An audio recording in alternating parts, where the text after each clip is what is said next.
Everyone, welcome to my channel.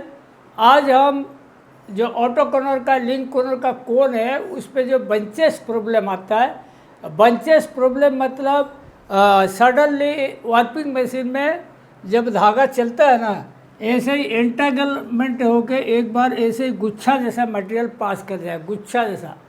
तो ऐसे अगर गुच्छा जैसा माल पास करेगा एंटागलमेंट वाला मटेरियल, तो वार्पिंग मशीन में दोनों साइड में मल्टीपल ब्रेकेज कर देगा, मतलब लपट जाएगा, इधर उधर लपट जाएगा और धागा बहुत सारे तोड़ देगा। और ये जो बंचेस प्रॉब्लम है बहुत सीरियस मैटर है। अगर आपकी कोन में बंचेस प्रॉब्लम है तो पार्टी आपको एक बार बताएगा, उसके बाद आपसे माल लेना बंद कर देगा। अगर प्रॉब्लम आपने सॉर्ट आउट नहीं किया, सही नहीं किया, तो आपसे लेना बंद कर देगा। तो इसको आप लोग सीरियसली लीजिए। और बंचेस प्रॉब्लम जो होता है, कभी इसको नहीं आए कोन में, उसके लिए क्या क्या ऑब्जेक्टिव है, क्या क्या एक्शन प्लान है, आपको उसी हिसाब से करना पड़ेगा। सबसे पहले देखिए, bunches problem in winding objective क्या है। ये bunch of yarn come suddenly in warping.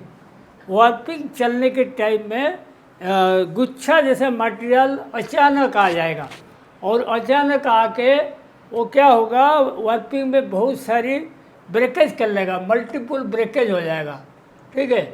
और इसमें देखो, for this multiple breakage in warping machine, warping machine में ये मल्टीपल ब्रेकेज हो जाएगा, बहुत सारे यार्न धागा तोड़ देगा। तो warping efficiency affected for this.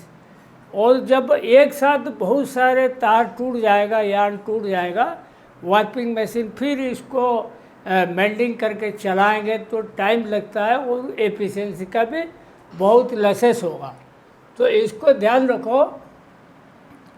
और उसके बाद देखो, hard waste percentage increase in warping. Warping machine में जैसे एंटेंगलमेंट वाला माल आ जाएगा, हार्डवेस्ट भी बढ़ जाएगा। मतलब जहाँ पे वार्पिंग मशीन में हार्डवेस्ट नहीं आना चाहिए, खाली गांठ लगनी है जब माल खुल जाता है या यार्न ब्रेकेज होता है, लेकिन उसकी जगह इतना इतना गुच्छा माल आ जाएगा, वो तो सब वेस्टेज में जाएगा, हार्डवेस्ट बढ़ जाता है। तो हार्डवेस्ट कम करने के लिए इसकी ज़रूरत है। It is a serious market complaint for spinners. आपको पता था, जैसे ये जो कंप्लेन है बहुत सीरियस मार्केट कंप्लेन है। अगर ये रहेगा मार्केट में, आप कभी सर्वाइव नहीं कर पाओगे और आपका मटेरियल कोई नहीं लेगा, ठीक है। उसके बाद देखो, warping machine operator absenteeism increased. समझ लो, वार्पिंग मशीन जो होता है ना, ऑपरेटर उसका अच्छा पैसा मिलता है। जैसे स्पिनिंग में जैसे पैसा नहीं, ज़्यादा पैसा मिलता है। अगर आपने मटेरियल बराबर क्वालिटी का दोगे उनको चलाने के लिए, जैसे ब्रेकेज एक बीम में कम से कम 5-6 ब्रेकेज हो और गुच्छा वगैरह नहीं आए, तो ये सब चीज़ रहेगा तो वो लोग बराबर ड्यूटी करते हैं। अगर आपने मटेरियल ख़राब देना चालू कर दोगे, वो लोग मजबूरन एब्सेंट मारते हैं, छुट्टी मार देंगे, आएंगे नहीं, फिर आपको कारीगर ढूंढना पड़ता है। तो ये हो गया आपके ऑब्जेक्टिव। उसके बाद देखो, action plan to avoid this problems. ये जो बंचेस प्रॉब्लम है, इसको अपन कैसे अपन सही कराएंगे, क्या इसमें अपन प्रिकॉशन लेंगे ताकि कोन में नहीं आवे आगे, उसके लिए देखना जरूरी है। सबसे पहले देखो, set ring rail speed as पर काउंट एंड मटेरियल।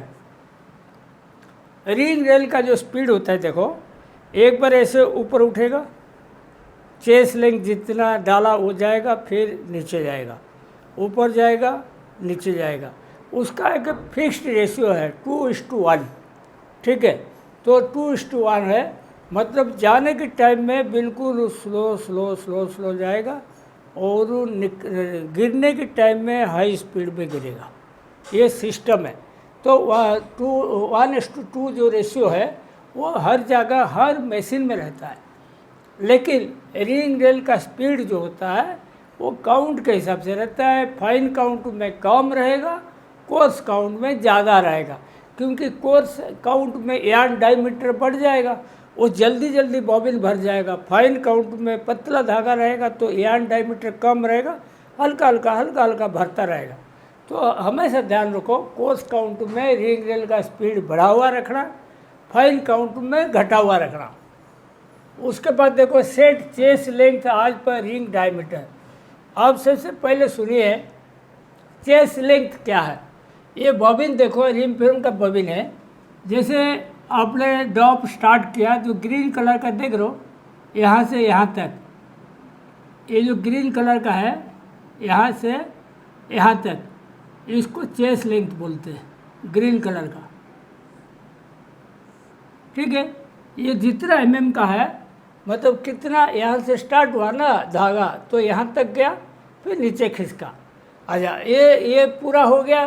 फिर ये ब्लैक कलर का देखो, ब्लैक कलर का यहाँ से यहाँ तक गया, फिर नीचे खिसका। ये जो डिस्टेंस है, ये जो डिस्टेंस है, ये सेम रहेगा एक मशीन में, अलग नहीं रहेगा। एक बार में कितना उठना है कितना गिरना है सेम रहेगा। और वो डिपेंड करता है रिंग का डाया,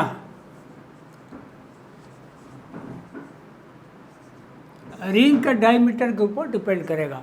तो चेस लेंथ अगर रिंग का डाया के हिसाब से सही नहीं रखोगे, आपकी कभी भी बंच का प्रॉब्लम मतलब सही नहीं हो पाएगा। रिंग डाया के रिलेटेड चेस लेंथ सेट करना है।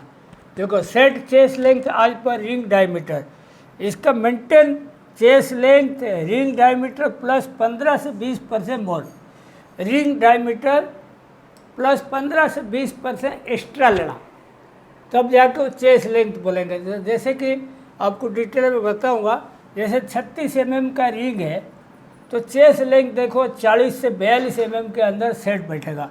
आप 40 में करके देखो, 41 में करके देखो, 42 में करके देखो, तीनों स्टेप में करके देख के ब्रेकेट लेना कि इसमें बढ़िया चल रहा है, वो उसी हिसाब से चलाना।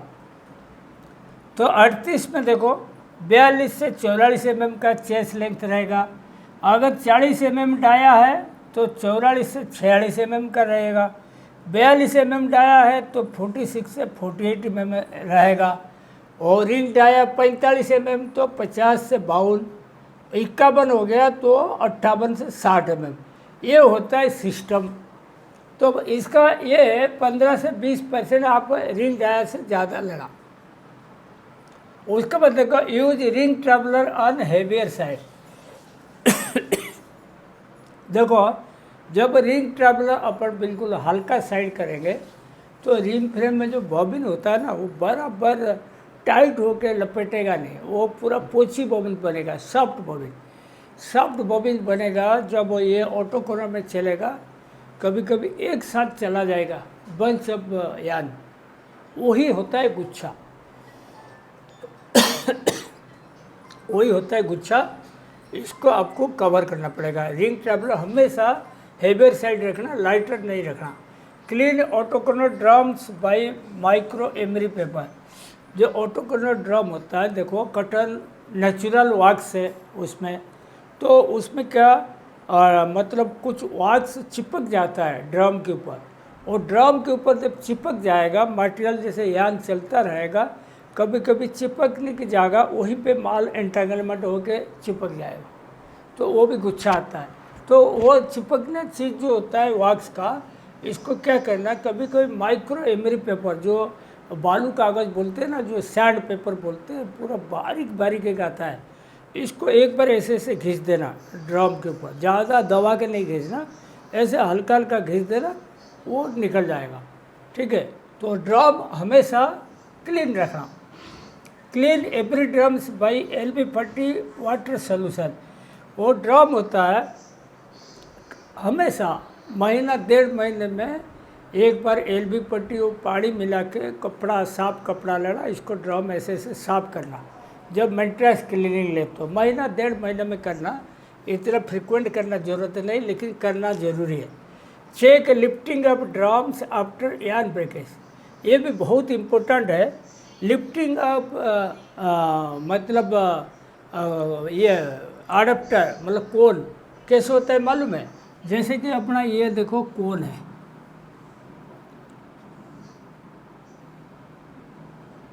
ये आपकी कोन है। जैसे धागा चल रहा है तो चलता रहेगा, जैसे धागा कट गया ना, इसका ऐसे शिफ्ट हो जाएगा थोड़ा ऊपर,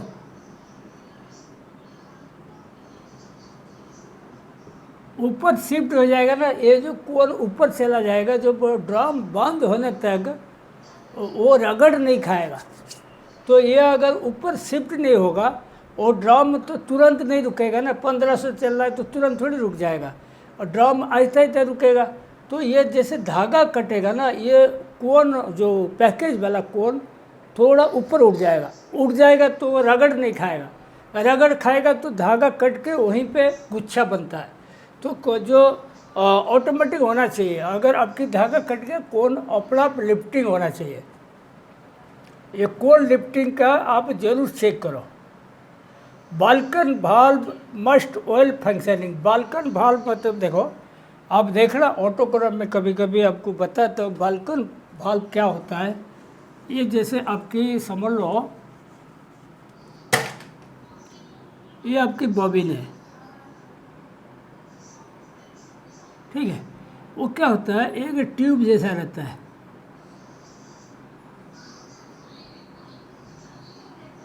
ये ट्यूब जैसा रहता है। वो क्या होता है, इसका हाइट, जो ट्यूब का हाइट ना, ये ऊपर नीचे होता रहता है। जैसे बॉबिन बिल्कुल ऊपर है तो ये ऊपर की साइड रहेगा, जब नीचे आएगा तो ये नीचे की तरफ आएगा। जब बॉबिन चेंज होगा, बाल्कन बिल्कुल ऊपर आ जाएगा और खाली बॉबिन फेंक देगा। तो ये जो बाल्कन रहता है, इसका फंक्शन है, जो यान ऑन वाइंडिंग होकर कोन में जाएगा ना, वो बेलून बनेगा, बेलून फटेगा नहीं, बेलून मेंटेन रहेगा। बेलून अगर फट जाएगा तो आपके यान ब्रेकेज हो जाएगा। तो ये जो बाल्कन होता है उसका एयर प्रेशर में चेक होता है, और उसका भाल्व रहता है। अगर भाल्व काम नहीं करेगा तो आपकी वो बाल्कन काम नहीं करेगा।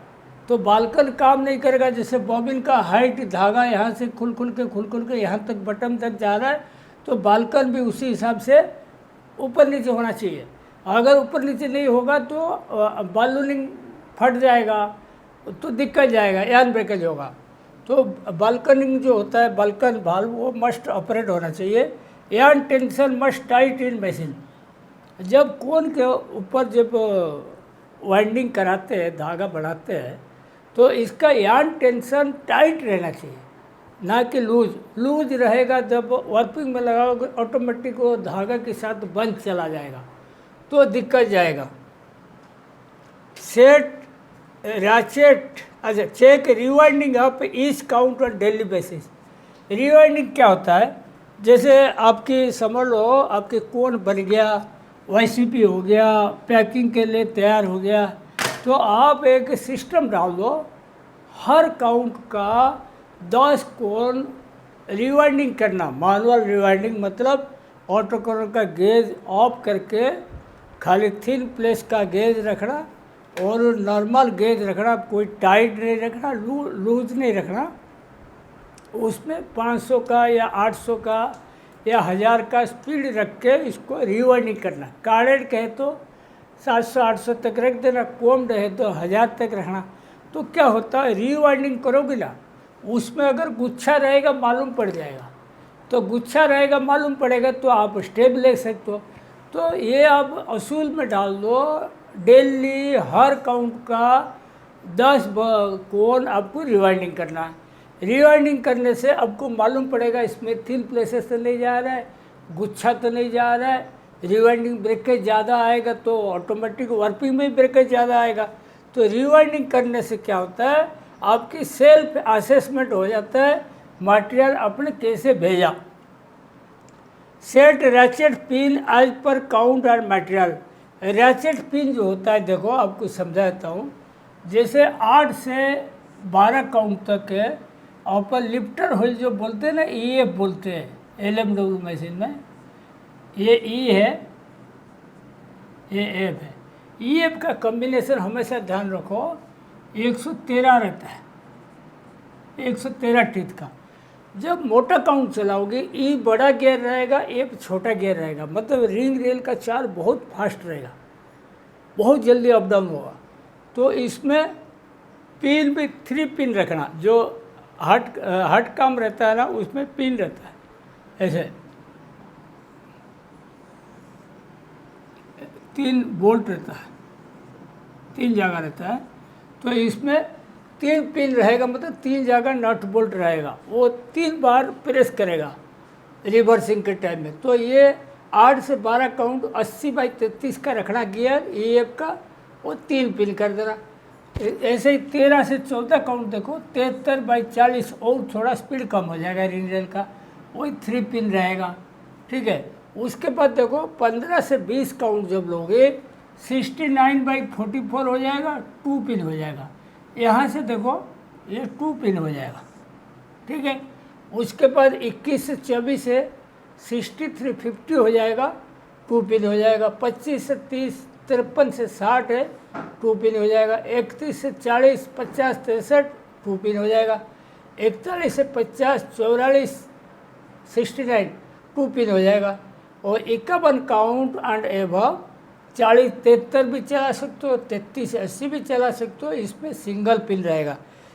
2 पिन जब करोगे ये बोल्ट निकाल दोगे, सिंगल पिन करोगे तो ये बोल्ट भी निकाल दोगे, खाली एक ही बोल्ट रहेगा, ये फाइन काउंट के लिए।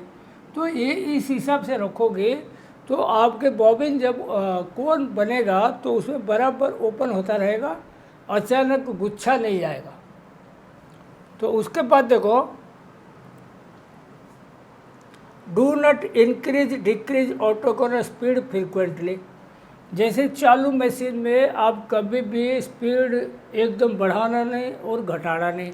जैसे कि आपको मैं एग्जांपल बोल रहा हूँ, आप जैसे गाड़ी चला के जा रहे हो रनिंग स्पीड में, अचानक ब्रेक मारोगे या अचानक स्पीड बढ़ा दोगे तो उसमें क्या गाड़ी में वेयर एंड टियर बहुत ज़्यादा होगा, गाड़ी ब्रेकडाउन हो सकता है, गाड़ी पलट सकता है, एक्सीडेंट हो सकता है। तो इसीलिए ऑटो कॉर्नर का जो स्पीड है स्टैंडर्ड स्पीड मेंटेन रखो।